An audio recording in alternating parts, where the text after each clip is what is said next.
mente puesta en un más allá, en un día sin igual. Permaneceré esperando ver nueva luz que venga de él. En el día es hoy, hasta que vuelva el rey. Mi mente puesta en un más allá, en un día sin igual. Escogí el camino estrecho a andar, el camino estrecho a andar, porque sé que el tiempo cercano está, mi plegaria llegará. Y el día es hoy, hasta que vuelva el rey. Mi mente puesta en un más allá, en un día sin igual. No, Señor, vuelve pronto, te ruego en oración. Vi un rayo de tu gloria y allí anhelo estar.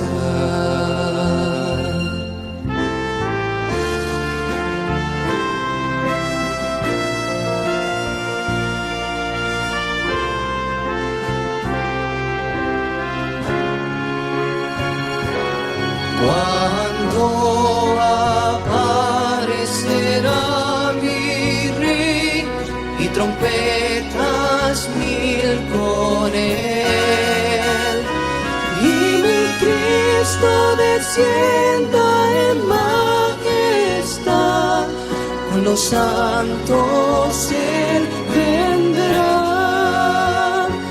Los que duermen se levantarán y al aire le abrazarán.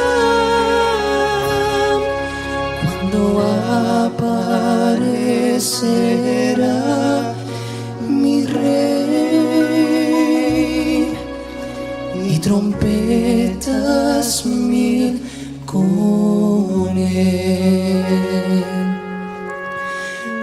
Oh Señor, vuelve pronto, te ruego en oración. Vi un rayo de tu gloria y allí anhelo estar. Vi un rayo de tu gloria y allí anhelo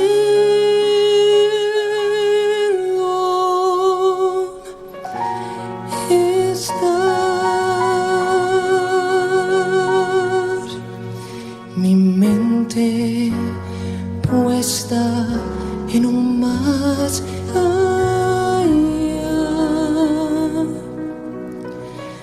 en un día sin igual.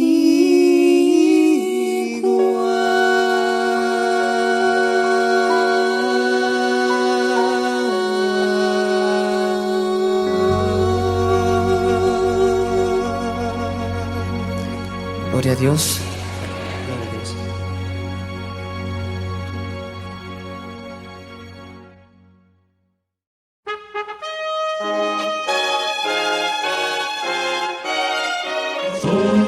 trompetas que anuncian la luz, Cristo muy pronto vendrá a la batalla por nuestro Jesús. Si venceremos, Cristo muy pronto vendrá.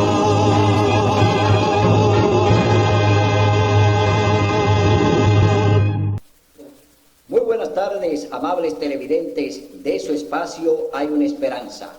Aquí estamos como cada primer día de la semana para ofrecerle un programa de edificación espiritual. Hoy vamos a tener un tema de mucho interés. El título es Pablo, el misionero de Dios. En este programa vamos a ver cómo fue el trabajo misionero del apóstol Pablo. Pero antes vamos a tener una palabra de oración. Oremos. Amado Padre, gracias por tus ricas bendiciones. Gracias, Señor, por estar con nosotros. Gracias, Señor, por darnos el privilegio de presentar tu palabra, de predicarla y de enseñarla. Bendice a los amables televidentes, Señor, que cada domingo están en sintonía con este espacio para que puedan aprender de tu palabra y puedan entender que tú eres el único que nos puede enseñar, porque tú eres el camino, la verdad y la vida. Gracias, mi Dios, por estar con nosotros. En el nombre de Jesús. Amén. Bien, vamos a leer en el capítulo 13, Hechos de los Apóstoles, donde vamos a tener aquí el primer viaje misionero del apóstol Pablo. Pablo, después que fue ya abordado por el Señor Jesús cuando iba rumbo a Damasco, allí el Señor Jesús se le aparece a Pablo y entonces Pablo ya es comisionado para ser ahora un discípulo de Cristo. Pablo, recordemos que era el perseguidor de los cristianos, especialmente los que seguían a Jesús.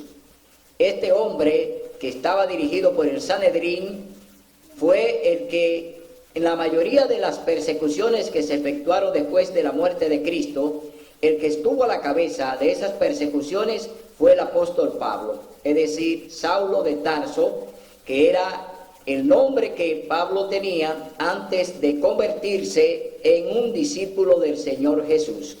Entonces vamos a ver en este programa cómo el apóstol Pablo ahora emprende su primer viaje misionero. Dice, primer viaje misionero de Pablo, capítulo 13, Hechos de los Apóstoles. Dice, había entonces en la iglesia de Antioquía profetas y maestros, Bernabé y Simón llamado Neger, fue Lucio el Cirineo, Manaén, criado con Herodes, el tetrarca, y Saulo. Un día, mientras estaban celebrando el culto al Señor y ayunando, dijo el Espíritu Santo, apartadme a Bernabé y a Saulo para la obra a la cual los he llamado. Aquí está hablando el Espíritu Santo. Ahora el Espíritu Santo da una orden allí a la iglesia donde se está realizando este culto, de que a Pablo, a Bernabé y a otros discípulos se le aparte para una obra especial que el Espíritu Santo ya ha escogido para estos hombres. Entonces vemos que el Espíritu Santo no es un viento, vemos que el Espíritu Santo no es una fuerza. Entonces entendemos que el Espíritu Santo es la tercera persona de la deidad, es decir, de la Trinidad de Dios, Dios Padre, Hijo y Espíritu Santo, pues son la Trinidad del cielo. Y aquí el Espíritu Santo, como la tercera persona de la deidad, está ordenando que a Pablo y a Bernabé se le aparte para una misión especial. Entonces, dice aquí en el verso 3, entonces habiendo ayunado y orado, les impusieron las manos y los enviaron. Ahora vemos que ya la iglesia, los ancianos de la iglesia, porque Pablo no era anciano ni Bernabé tampoco, los ancianos de la iglesia imponen la mano sobre Pablo y Bernabé, es decir, ya están siendo comisionados para su primera misión, que van rumbo a Chipre. Es decir, que ahora ellos van a emprender un viaje misionero hacia Chipre. Dice en el verso 4, enviados así por el Espíritu Santo, descendieron a Seleucia y de allí navegaron a Chipre. Al llegar a Salamina, anunciaron la palabra de Dios en las sinagogas de los judíos y tenían a Juan en el ministerio. Aquí vemos que ya ellos, los misioneros, están anunciando la palabra de Dios en las sinagogas que habían en aquellos lugares de Chipre. Es decir, ellos comenzaron ya a presentar el mensaje de un Cristo resucitado. Vemos aquí que la misión de Pablo y Bernabé entonces comienza en Chipre, y allí ya el Espíritu Santo, que lo había ya comisionado, pues comienza a trabajar con estos hombres para que lleven el mensaje de Dios. Al llegar a Salamina, anunciaron la palabra de Dios en la sinagoga de los judíos, y habiendo atravesado toda la isla hasta Pafos, hallaron a un judío malo o mago, falso profeta llamado Bar Jesús. Aquí hay un falso profeta que ya está enseñando torcido, que está enseñando la palabra de Dios al revés.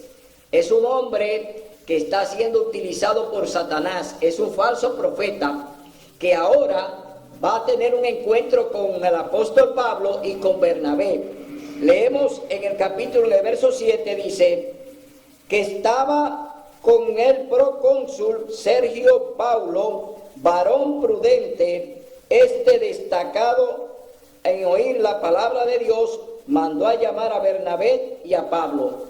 Era un hombre receptivo a la palabra de Dios, era un hombre creyente. Este procónsul, llamado Sergio Paulo, era un hombre que prácticamente tenía fe en Dios, es decir, creía en la palabra de Dios. Pero aquí vamos a ver ahora que hay una oposición que le está haciendo el mago que está allí, Bar Jesús. Está oponiéndose al mensaje que Pablo y Bernabé le están comunicando al procónsul. Es decir, hay un opositor. Aquí vemos un demonio de Satanás en este hombre, en Bar Jesús. Hay un demonio de Satanás que le está haciendo oposición a Pablo y a Bernabé. Pero vamos a ver lo que ocurre, y leemos en el verso 8, pero Elimas, el mago, que esto significa su nombre, se le oponía procurando apartar de la fe al procónsul. Oigan bien, este mago está impidiendo que el procónsul Sergio Paulo, que está escuchando a Pablo y a Bernabé, escuchando el mensaje de Dios, este hombre, este mago, este falso profeta, se está oponiendo a que ellos escuchen el mensaje.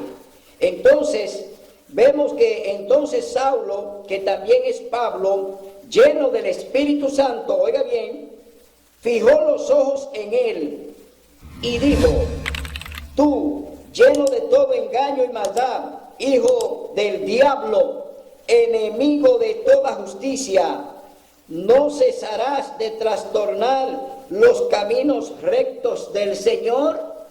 Aquí Pablo está amonestando a Bar Jesús, es decir, a Elimá. Lo está amonestando. ¿Por qué? Porque está impidiendo que el mensaje de Dios le llegue al procónsul.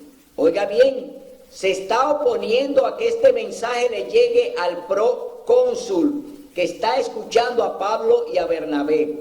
Aquí Pablo entonces lo reprende porque le llama hijo del diablo, porque se está oponiendo al mensaje que Pablo y Bernabé están comunicándole al procónsul.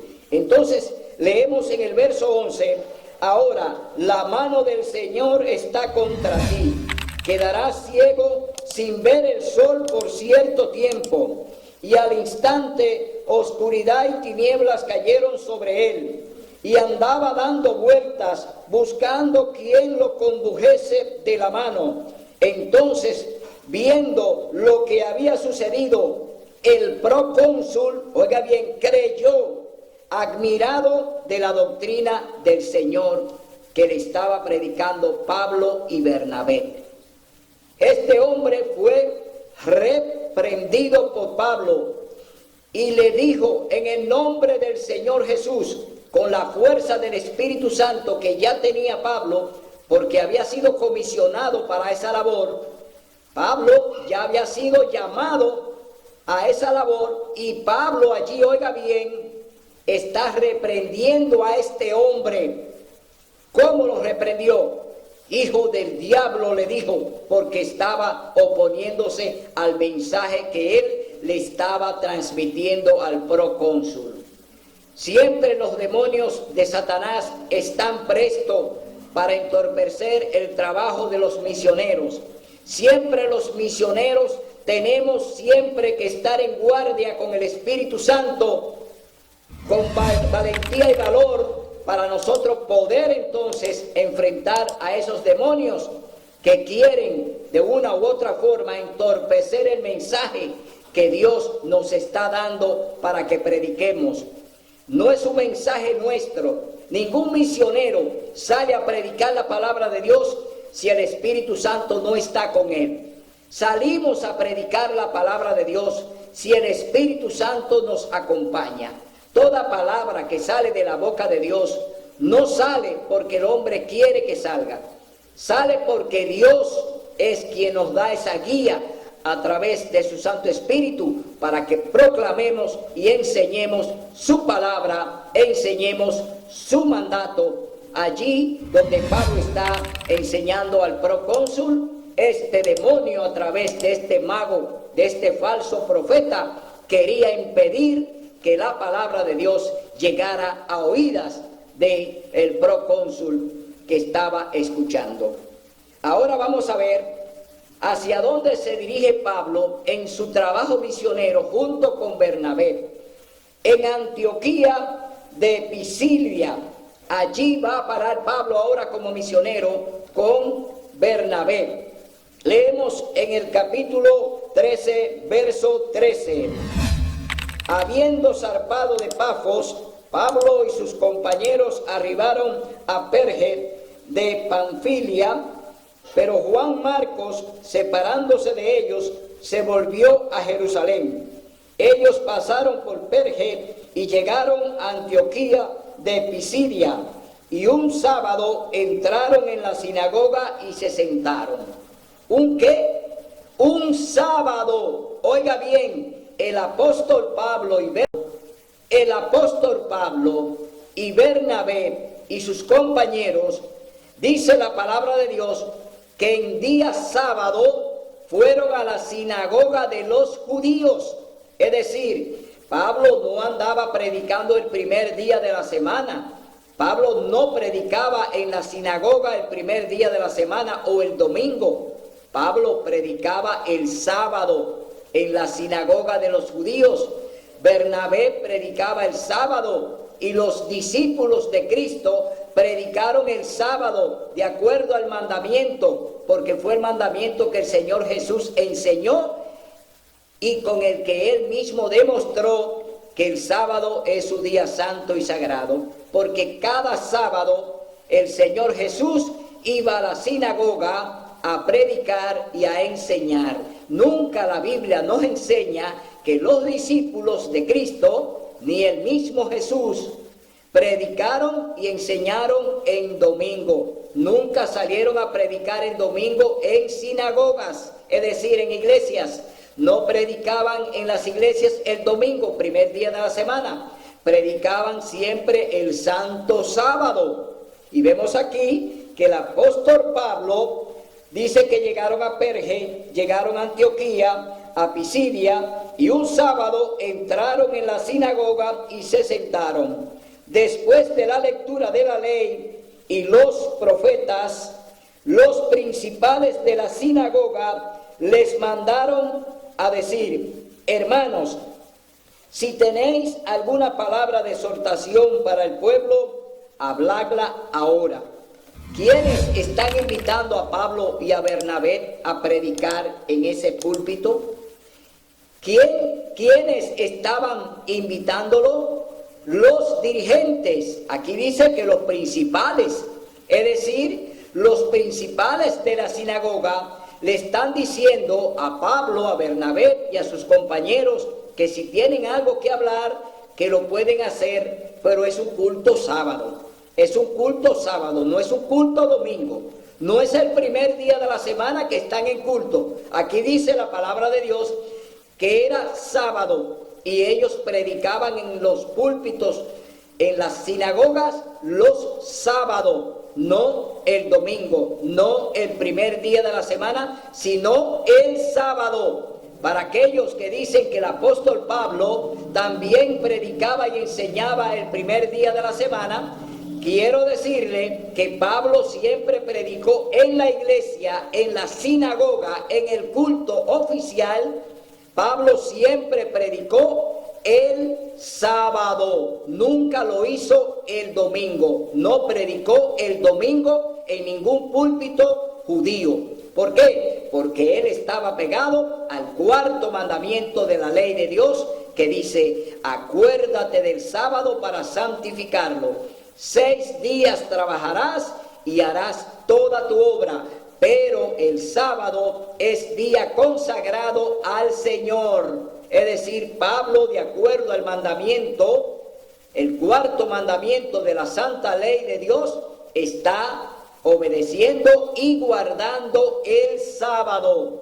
Y tenemos que tener en cuenta que Pablo era judío, y los judíos, aunque tenían un sábado que ellos habían creado, Pablo guardaba el sábado, que después aprendió a guardar el sábado que Jesús enseñó. Sí, Pablo entonces comenzó a guardar y a predicar el sábado que Jesús nos enseñó, no el sábado que tenían los judíos, porque los judíos tenían su sábado con 600 y pico de leyes y reglas.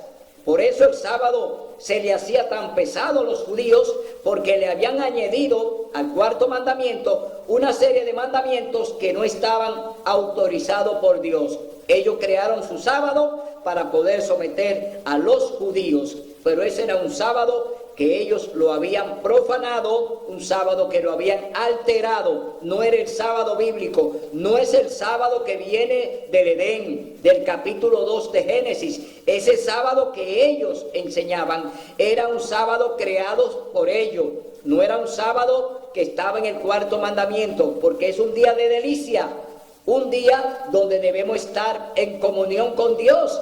En ese día era un día de fatiga para los judíos. El sábado que ellos habían creado era un sábado de fatiga, mientras que Dios te dice que el sábado que Él creó es un sábado sagrado, un sábado santo, un sábado de delicias, no es un sábado de oprobio. Por eso tenemos que entender qué es lo que nos enseña Dios, qué es lo que te enseñan los hombres. Hoy, los hombres hoy enseñan que el domingo es el día de culto, que el domingo es el día especial de Dios. Negativo. Dios creó su sábado desde el Edén. En el cuarto mandamiento está el sábado. Dios dice y mantiene que el sábado es su día santo. Jesús dice que Él es el Señor del sábado y que el sábado fue creado para el hombre y que fue creado para que Él en ese día reposara y tuviera en comunión con su Dios. Por eso tenemos que diferenciar ese sábado de los judíos al sábado de Cristo, un sábado de delicia, un sábado de hacer buenas obras, porque el Señor Jesús dijo que es lícito hacer el bien en sábado. Es decir, Él mismo te dice, es lícito hacer el bien en sábado. Entonces seguimos leyendo en el capítulo 13, Hechos de los Apóstoles. Entonces Pablo se levantó, hizo señal de silencio con la mano y dijo: Israelitas y los que veneráis al Dios, oíd lo que le voy a decir. Dice así la palabra de Dios: el Dios de este pueblo de Israel eligió a nuestros padres engrandeció al pueblo durante su destierro en Egipto y con brazo levantado o extendido lo sacó de allá. Durante 40 años lo soportó en el desierto. Ahora vamos a ver qué sucedió con el pueblo de Dios en el desierto. Vámonos al libro de Éxodo capítulo 16, verso 35, 34 y 35. Vamos a ver lo que dice la palabra de Dios en el capítulo 16 del libro de Éxodo, versos 34 y 35. Libro de Éxodo dice así. Dice capítulo 16, versos 34 y 35. Y Aarón lo guardó delante del testimonio como el Señor lo mandó a Moisés. Y así los israelitas comieron maná durante 40 años hasta que entraron en la tierra habitada. Maná comieron hasta que llegaron al límite de Canaán.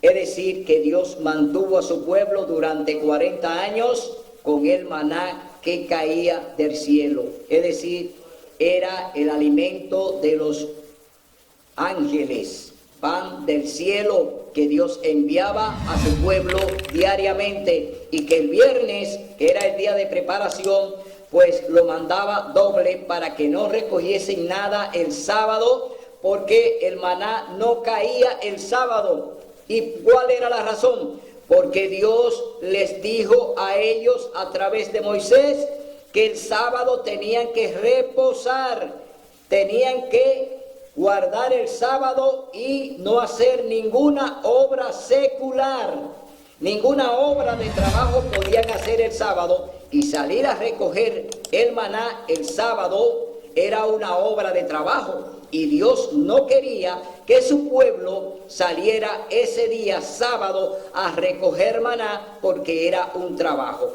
Por eso Dios enviaba el viernes doble porción del maná para que ellos recogieran los del viernes y los del sábado. Es decir, porción doble el viernes para que guardase la porción del sábado y no salieran a recoger nada al campo. ¿Por qué? Porque Dios dijo, si salen no lo van a encontrar.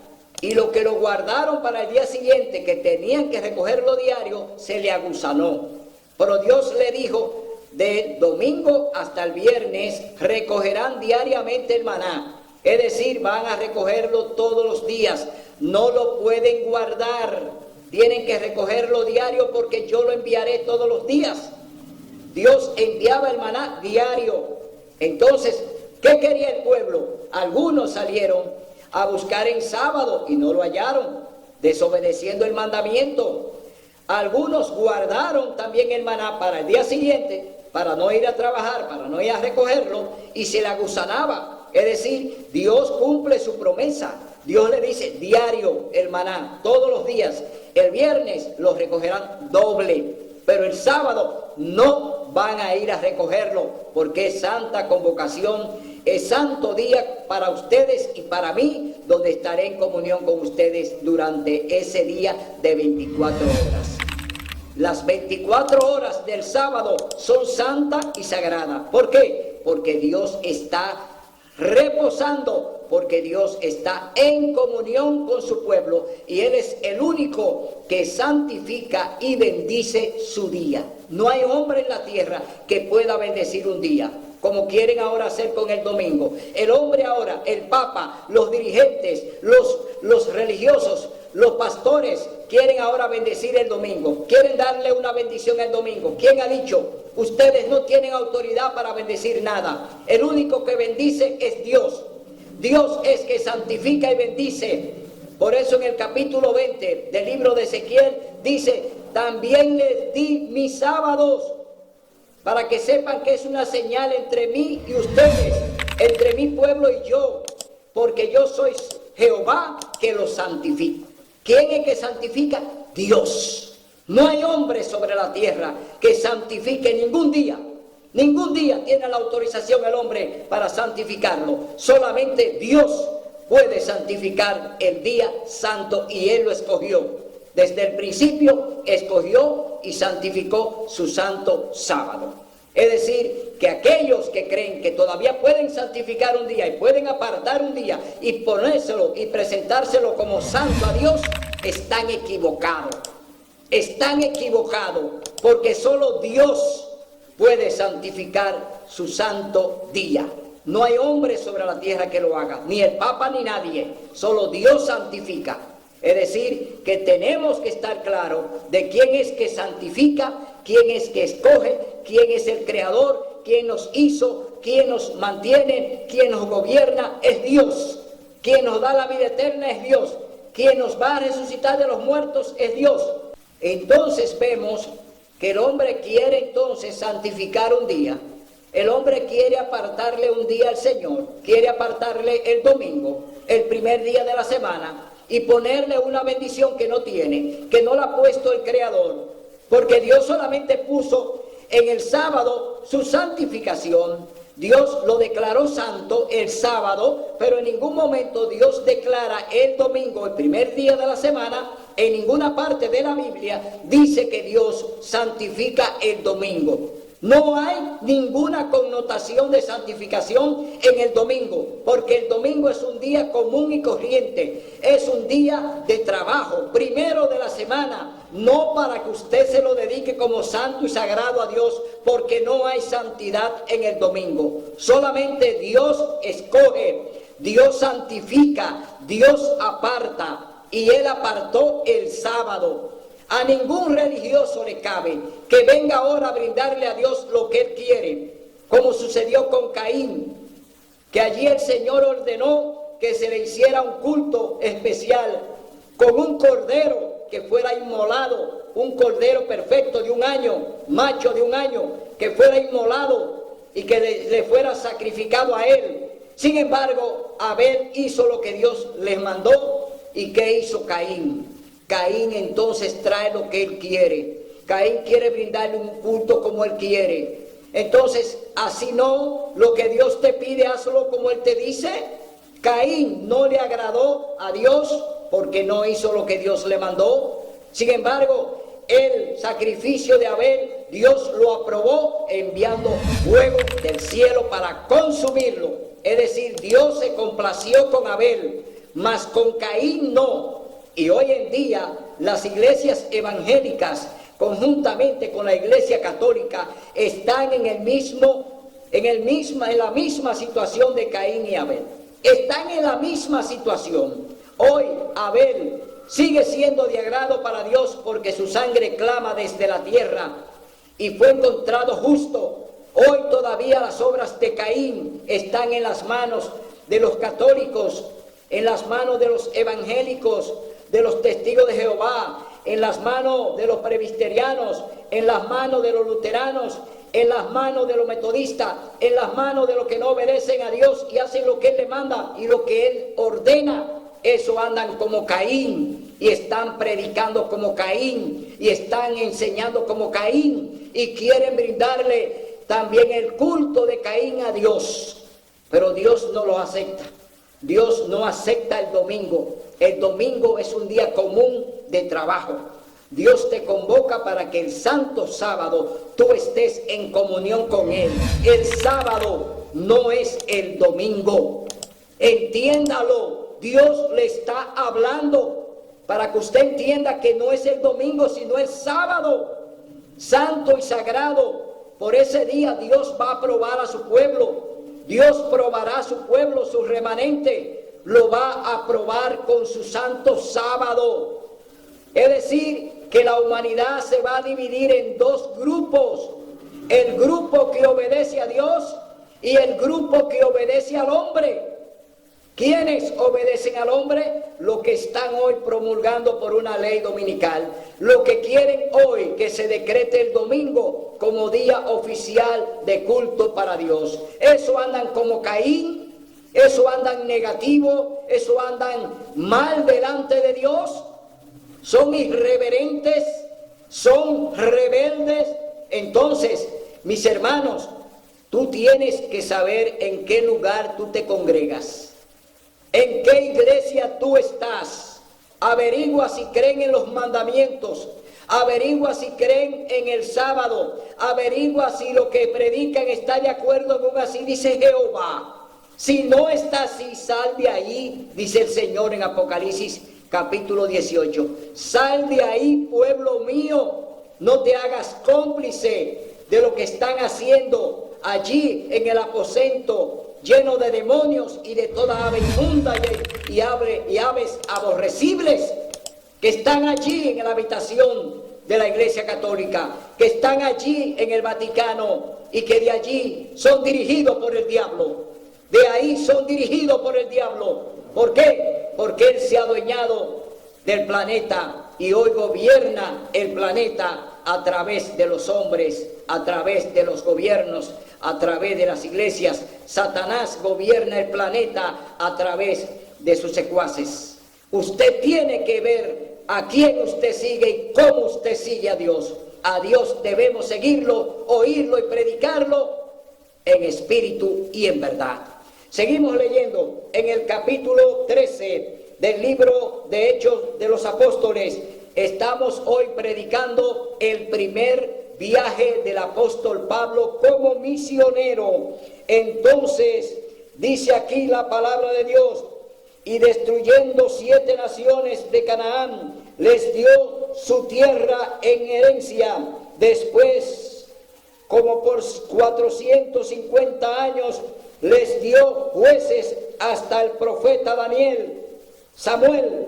Entonces demandaron rey, y Dios le dio a Saúl, hijo de Cis, de la tribu de Benjamín, que gobernó durante 40 años.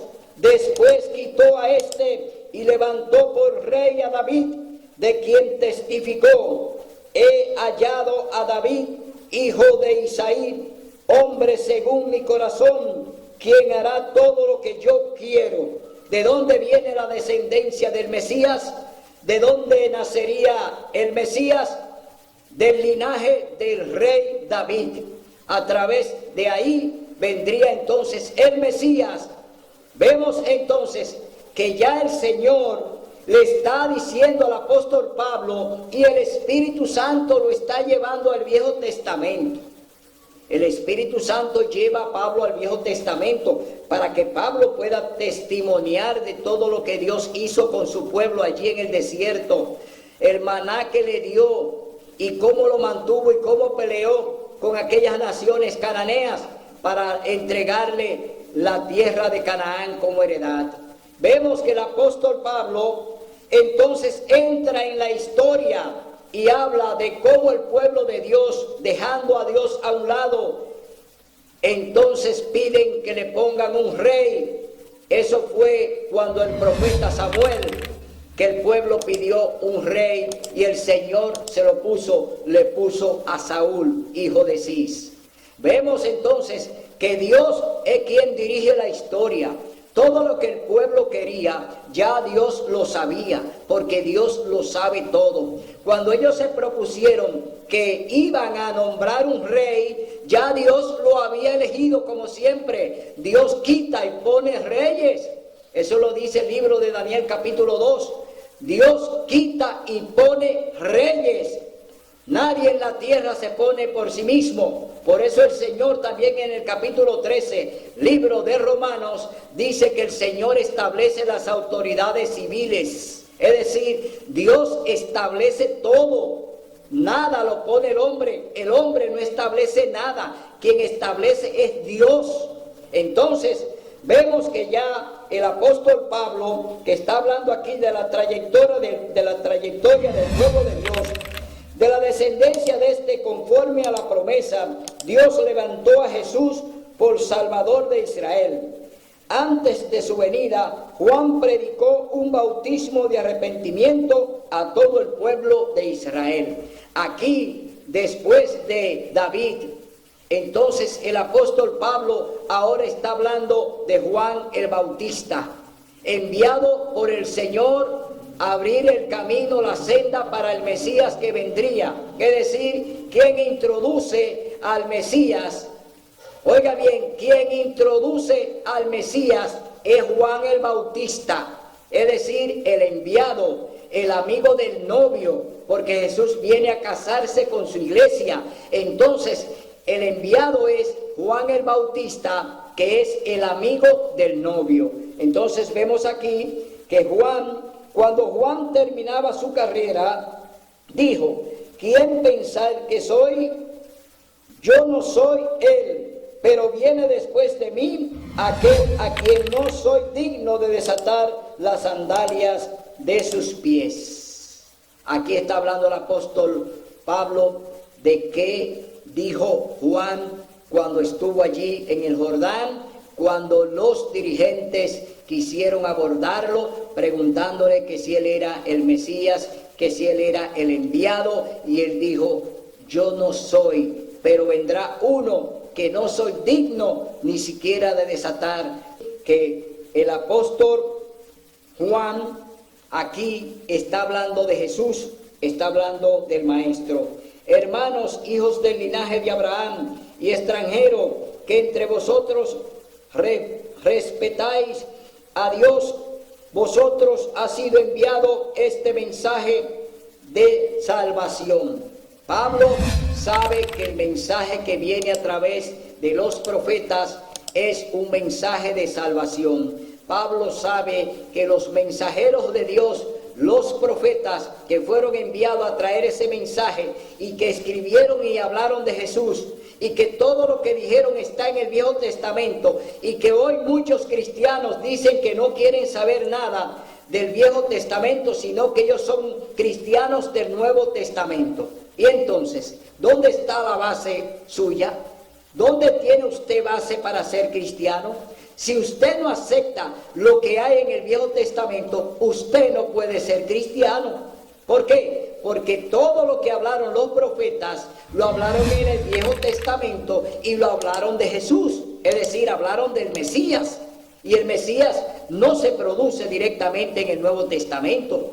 Ya el Mesías se estaba predicando en el Viejo Testamento. Para ti, amigo evangélico, que dice que solamente eres cristiano del Nuevo Testamento, ¿dónde está tu base?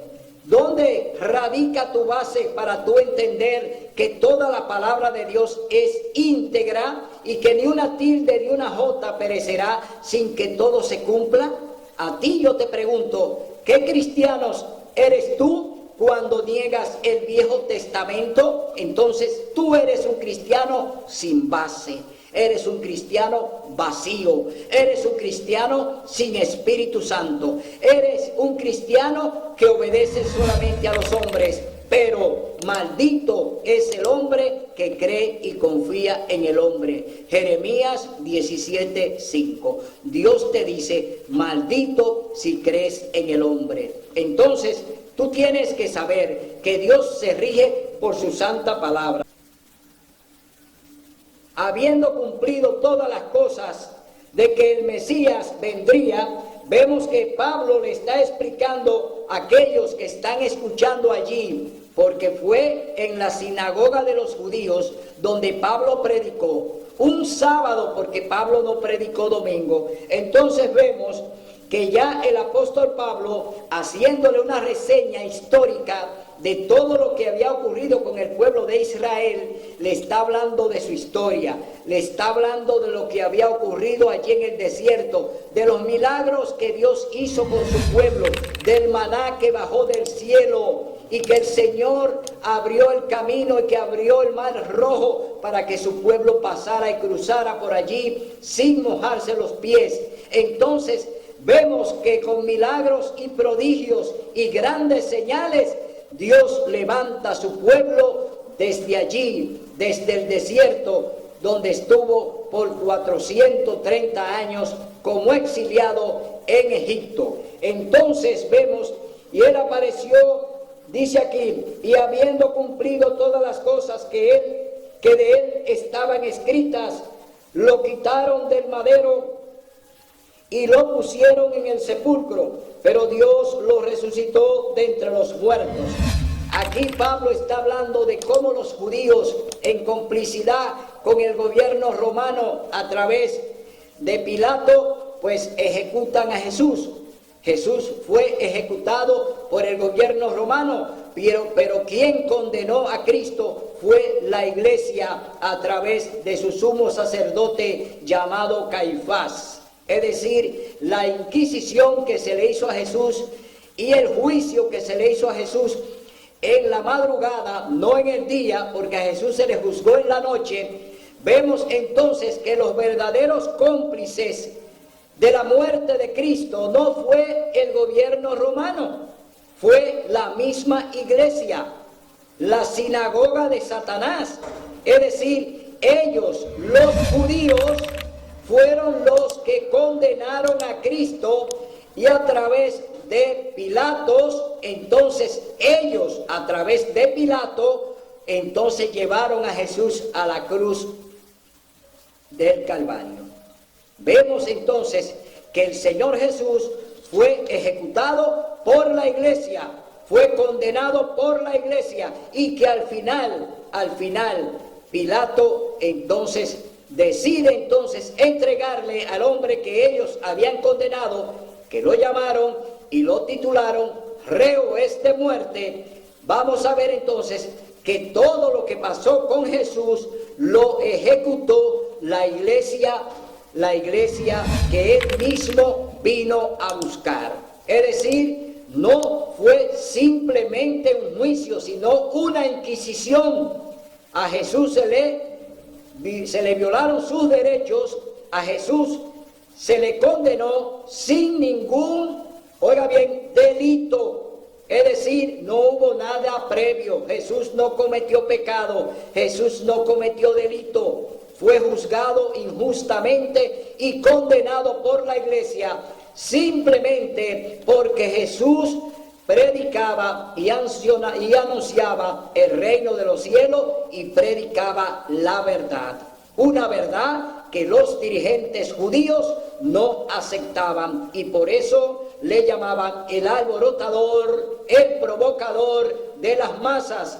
Jesús no era ningún provocador, Jesús no era ningún revolucionario, Jesús era el Dios vivo que vino a predicar el reino de los cielos. Por eso en una ocasión dijo: el reino de los cielos se ha acercado a vosotros y está entre vosotros.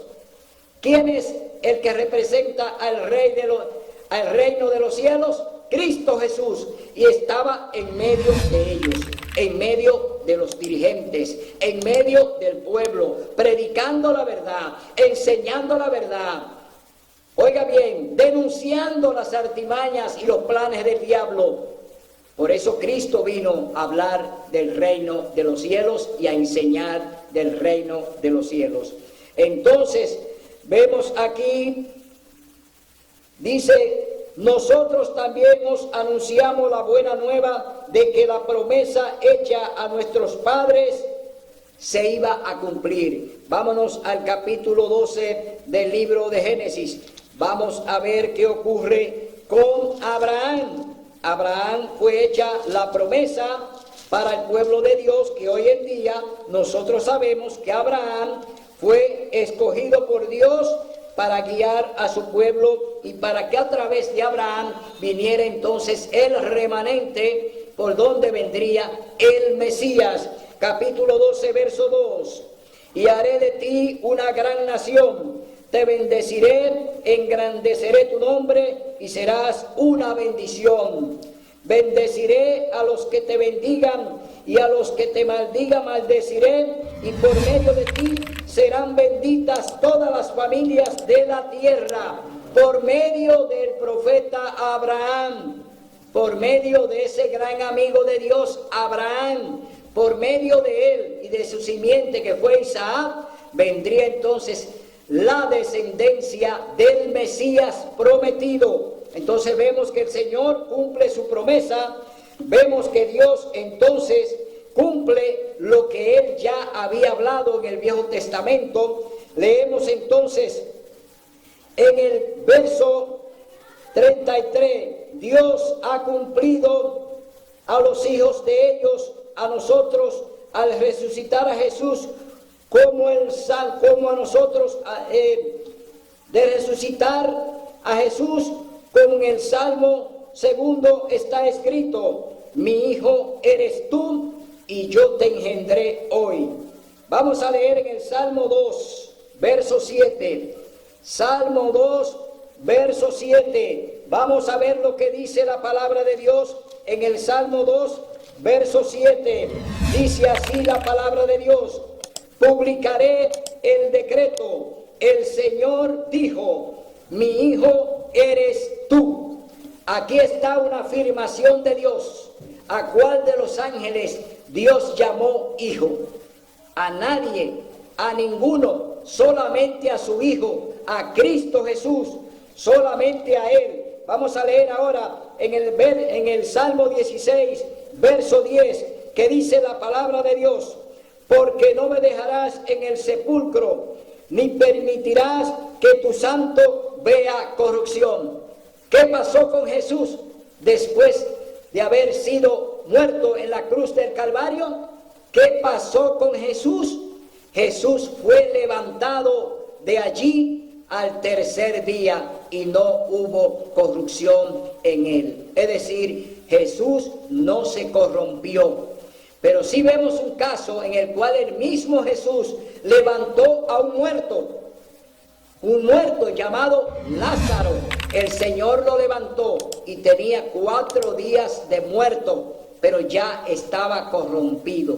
Sin embargo, el Señor levantó a Lázaro de la tumba, que tenía 4 días de muerto. Sin embargo, salió incorruptible. Dios lo levantó de la corrupción, lo levantó del sepulcro, que ya tenía 4 días de muerto y estaba corrompido. Con el Señor Jesús no pasó eso. Solamente 3 días en el sepulcro, no vio corrupción, tal como el Salmo lo dice, y el Señor Jesús resucita para la honra y la gloria de Dios. Hoy tú y yo tenemos esa oportunidad de salvación. Hoy el Señor Jesús ganó la victoria. Hoy el Señor Jesús es victorioso, porque Él venció la muerte allí en el sepulcro y no vio corrupción.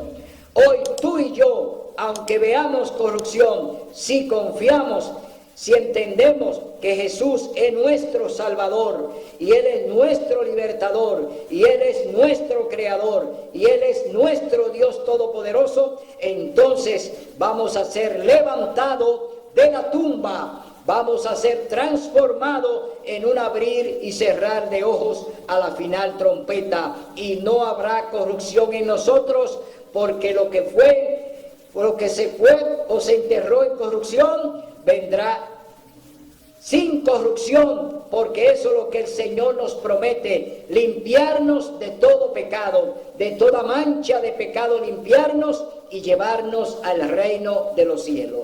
Que tú seas uno de ellos, que tú prefieras seguir a Cristo, no oyendo las voces de los dirigentes, no oyendo las voces de los sacerdotes, no oyendo al Papa, no, escuchando, leyendo, estudiando, escudriñando la palabra de Dios, para que ella te pueda dar la verdad, como lo hizo el Espíritu Santo cuando llamó a Pablo y a Bernabé para enviarlo como misioneros allí a Chipre y a otros lugares donde estaban predicando. Pablo fue un mensajero de Dios genuino, murió decapitado, pero pregonó el mensaje en Roma, donde el Señor Jesús le mandó para que fuera su testigo fiel allí en Roma, delante de la corte del emperador. Hoy tú y yo podemos ser embajadores de Cristo en cualquier lugar del mundo. Hoy, donde tú llegas, llega como embajador de Cristo. Nunca titubee, nunca tengas miedo de predicar la verdad. Anúnciala, aún te cueste la cabeza. Dios quiere hombres y mujeres genuinos que estemos dispuestos a anunciar este evangelio, caiga quien caiga, porque la palabra de Dios no es una lámpara para meterla debajo de una mesa, sino para que alumbre al mundo entero. Tú y yo fuimos constituidos en luz para darle luz a otro. Será hasta el próximo domingo, donde estaremos aquí en otro programa similar. Mientras tanto, te decimos que Dios haga resplandecer su rostro sobre ti y ponga mucha paz. Hasta el domingo, si Dios lo permite.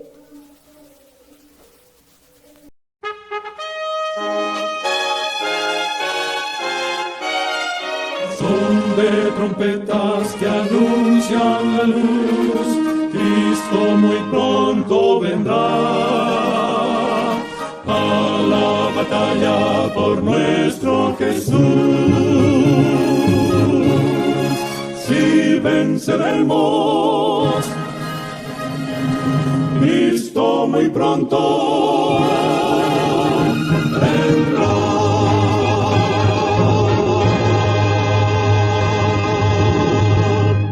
Por nuestro Jesús, si venceremos, Cristo muy pronto